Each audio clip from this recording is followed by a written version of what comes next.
Ym mis Chwefror 2019, dechreuodd HFT, Elusen Anableddau Dysgu Genedlaethol, darparu ein cyfleoedd dydd a gwaith i bobl ac anableddau dysgu a darparu cefnogaeth hyfforddwydd swydd i dros 100 o bobl mewn lleoliadau gwaith ar draws Sir y Fflint. Trwy ymgysylltu â busnesau lleol ac elusennau, mae 11 o bobl wedi derbyn cefnogaeth i gael gwaith am dal ac mae eraill wedi derbyn lleoliadau gwirfoddol newydd mewn ysbytau, siopau a busnesau lleol. Mae Cheryl a'i hyfforddwydd swydd Paula am ddweud mwy wrthym am weithio gyda HFT a sut mae'n helpu Cheryl i fyw ei bywyd gorau bosibl. We help people get into work placements or paid employment. The start of this is by getting to know the person, getting to know what interests they've got, supporting the person within that placement, completing any risk assessments, providing the training, and then gradually reducing our support once the person feels more confident and grows in what they do. Sut ydych chi'n cefnogi rhywun unwaith y byddant yn ei lleoliad gwaith? We help people integrate within their team, help with the health and safety side of it to make sure people are fully inducted within the team, and then gradually we assess, monitor and fade our support once that person is confident. Allwch chi ddweud wrthym ychydig am siwrnau Cheryl? Cheryl has been within our service for a very long time. She's had numerous placements within Flintshire, and I would say over the years she's grown, become more confident, developed a lot, and she's reached her journey now where she's on paid employment within HFT. It's a real achievement on Cheryl's behalf. Felly, mae gennych chi swydd newydd Cheryl. Ydych chi'n ei hoffi? I just like coming into work. It's my favourite job and I like it.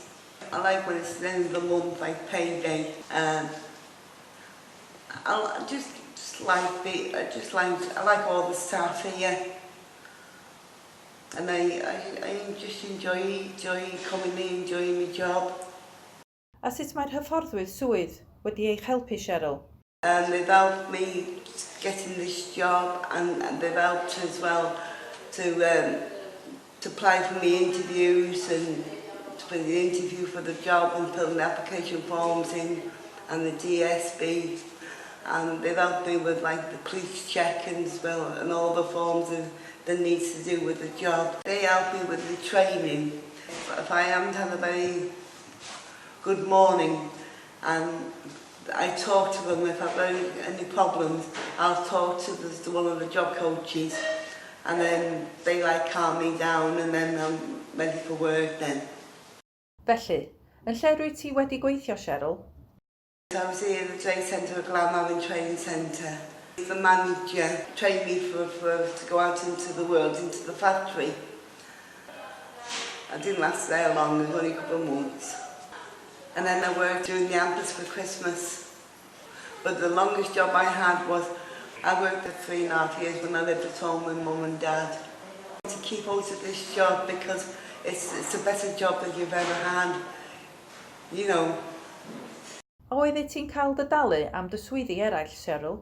I just get like the expenses, and then this job, the HFT, I get a good wage. I get a good wage and I'm made up with it.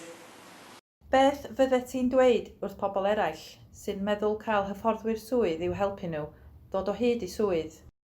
I'm all for it, I'm all for it. If they've got learning difficulties like I've got, they need to get in touch with one of the job coaches because they can help them, and if they've got any problems, they can talk to them. And if they're a bit down or they've got any worries, they talk to them, have a chat with them before they start work. And then they do like a pop-in, Well, when I worked at Chris Eleanor, I had a job coach, and then she did a pop-in and then went on to another place. And then they come back and they say, well, how's things gone the other day? And they said then they say everything's gone all right.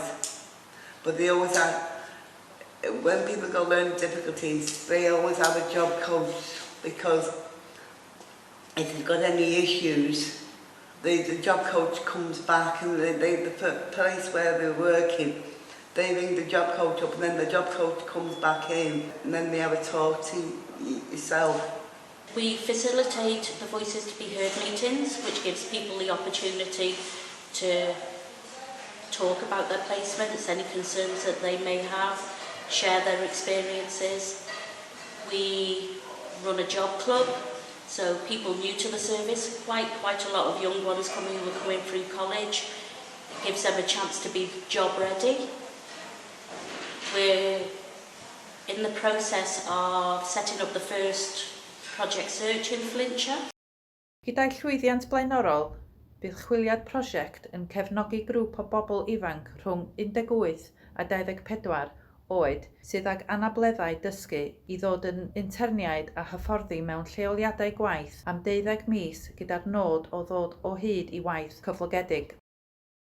Mae HFT yn datblygu partneriaethau gyda sefydliadau o'r sector cyhoeddus, preifat a gwirfoddol i greu cyfleoedd gwaith, addysg a hamdden newydd i bobl sydd ag anableddau dysgu, ac mae wedi casglu dros 30,000 o incwm ychwanegol trwy godi arian i fuddsoddi mewn gwasanaethau.